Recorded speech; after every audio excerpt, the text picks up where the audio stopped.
pagbilin kini siya pag ila kaniya nung atong Dios atong kinabuhi, no?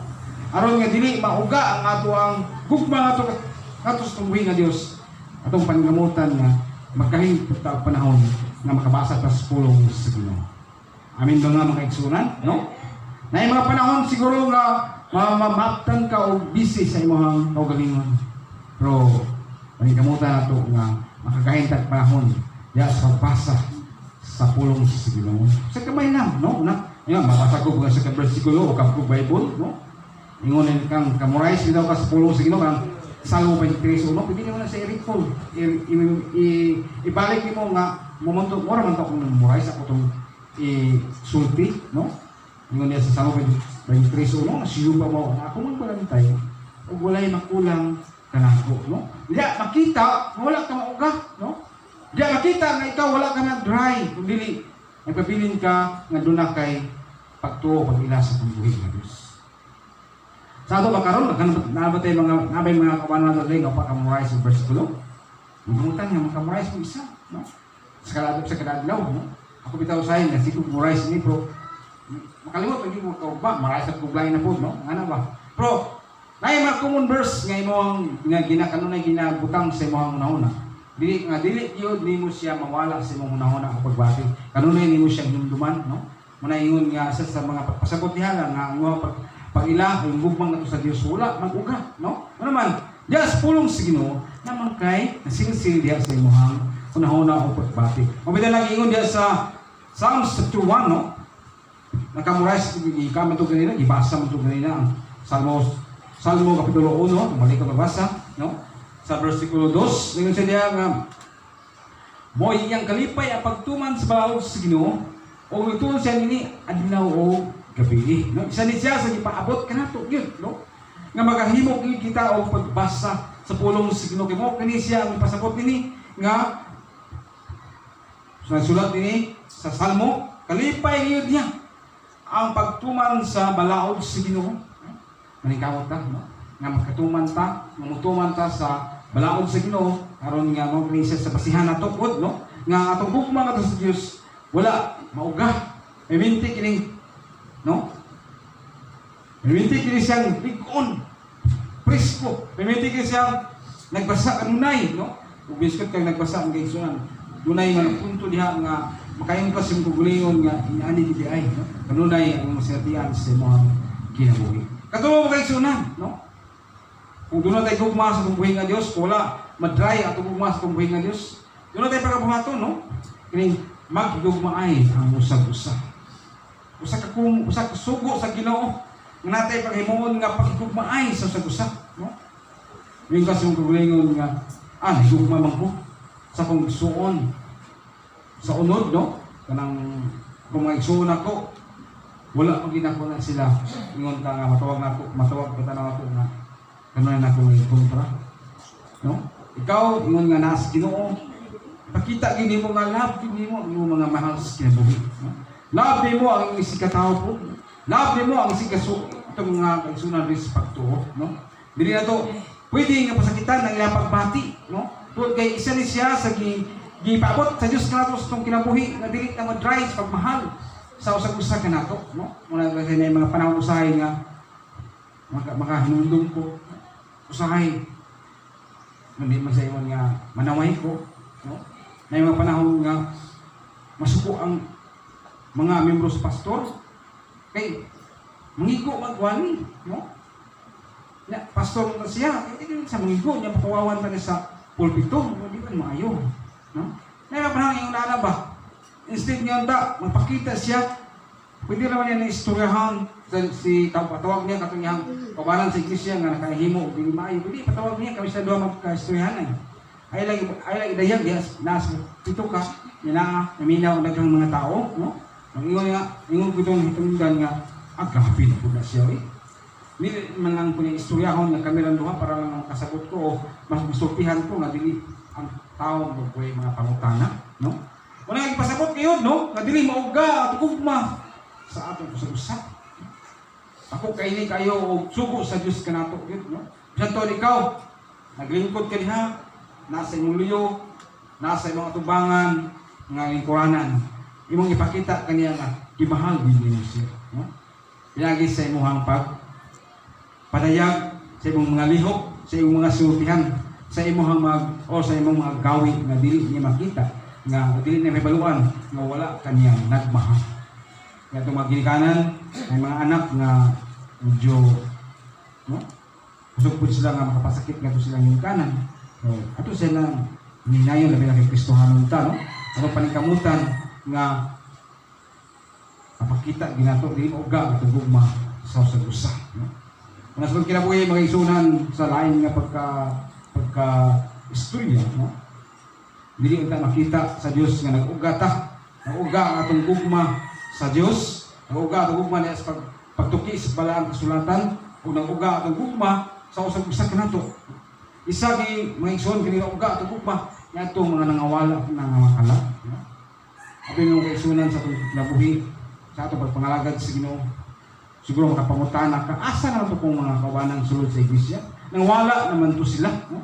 So sayang na ito nga gusto na uga ang ilahang kadasig diya sa pangalagad sa atong buhi nga Dios. Kung hinungdan wala gid sila makalahutay, wala sila makapadayon sa pangalagad sa atong buhi nga Dios. Now sa itong buhaton ingon nga nakita nato na silang mahinan ni Jesus.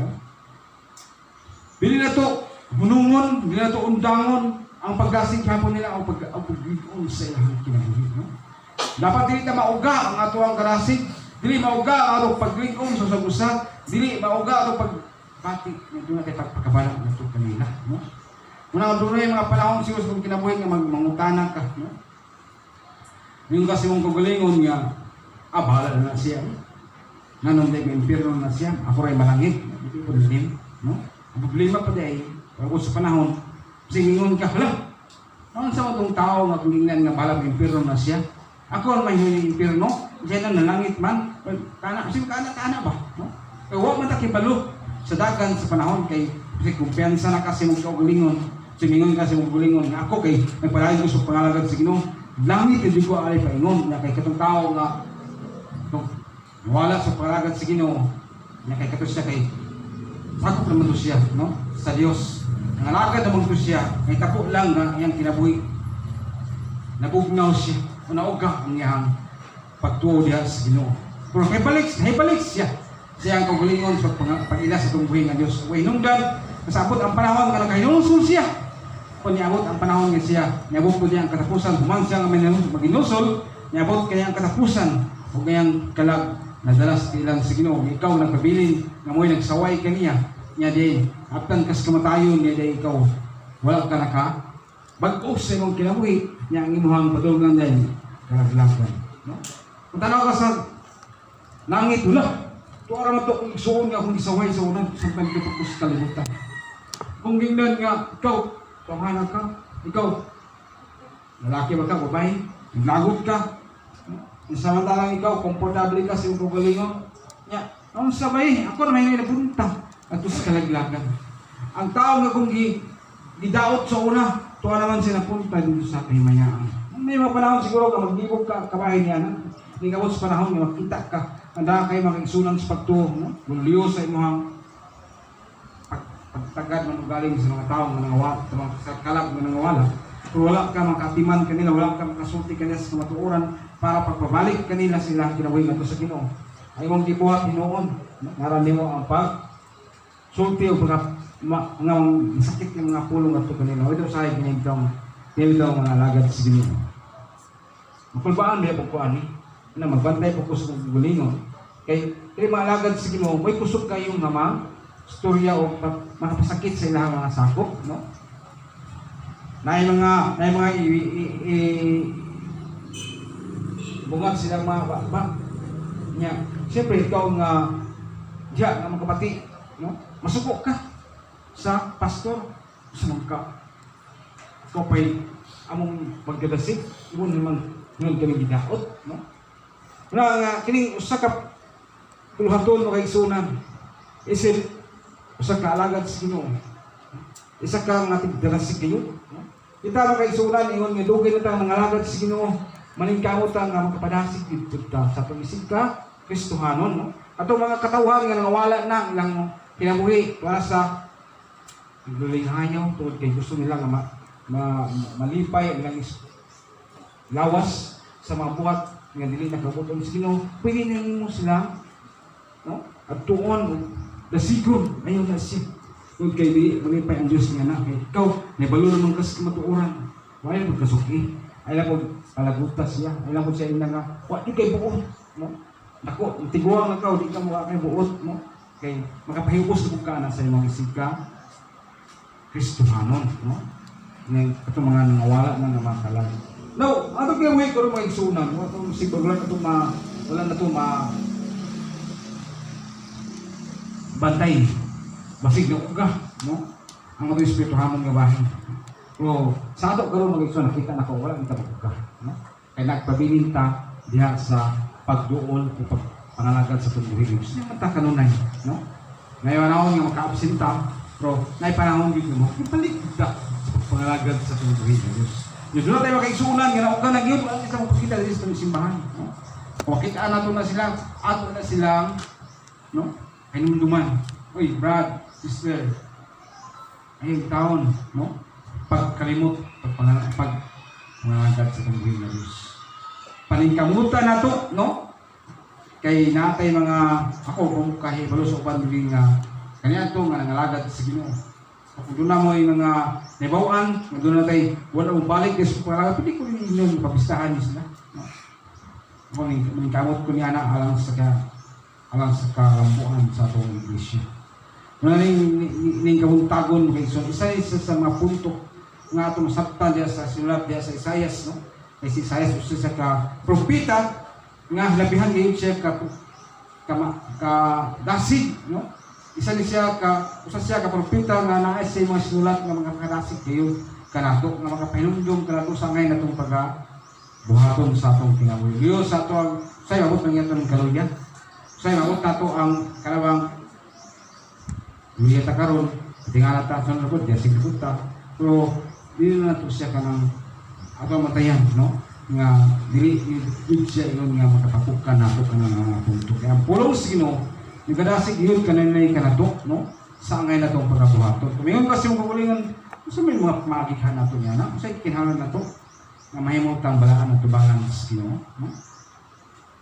Isa sa punto nga ipasabot kayo, wala mang ngayon nga musanong kita, musugot kita, munghatag kita o pagtuman, kung sa isugo sa Diyos din sa ato ang kinabuhi, no? Diya sa John, no? Sa John chapter 2, sa isulti niya sa John chapter 2 verse 5, no? Kung na may balang kasulatan, pwede mo ka. Sa verse 5, sa John chapter 2, na yun siya din, unyag ingnan sa inahan ni Jesus ang mga sulugon, buhatan ninyo, bisan unsay yung sugo kaninyo. Isa niya sa ihatag nga mando, no? Ni Maria ngadto sa mga katawan ni Ginoong Hesus tungod kay nakita ni Maria nga dunay gustong ipabuhat sa Dios ngadto kanila. Mga naggasig si Maria tong sabot nato nga inahan ni Ginoong Hesus inahan sa unod, no? Ingnan niya ang mga sugon ni Maria, no? Kung sa isugo niya kinahanglan niya niyang tumanon, no? Kabayan Kristo kinabuhi ng isunan, no? Maugi po yung mga sugo sa Diyos kanunay, ipabuhat niya sa itong kinabuhi. Usa na nini, kinilingon niya nga pagsimba ato kaniya. Pasalamat ta kaniya ta karon, no? Nakatuman ta sa iya isugo kanato, nga musimba ta o balayon ta sa pagpimaya ato kaniya. No? Wala na to kiniusiki ang panahon adlaw Domingo karon. Miduol ta niya sa Diyos. Mingon ta kato sa Ginoo nga salamat Lord sa iyong pagkaanaas sa aming pagkamaayon nimo sa among kinabuhi. Nung duman na ito ang igsunan, dako na kaya ka na siya o kalipay sa Ginoo. Ingon nga ikaw, misanong o ipadayon diyan sa pangalagad sa itong Diyos. Isa, niya na pa yung igsuon. No? Pagampo. Abi nung kaigsunan. Karawad dawa, kumadayon itong yusahan sa milirin, no? Yun ay yusahan karon sa mga pagampo. Kung magkahidayon mo niya, no?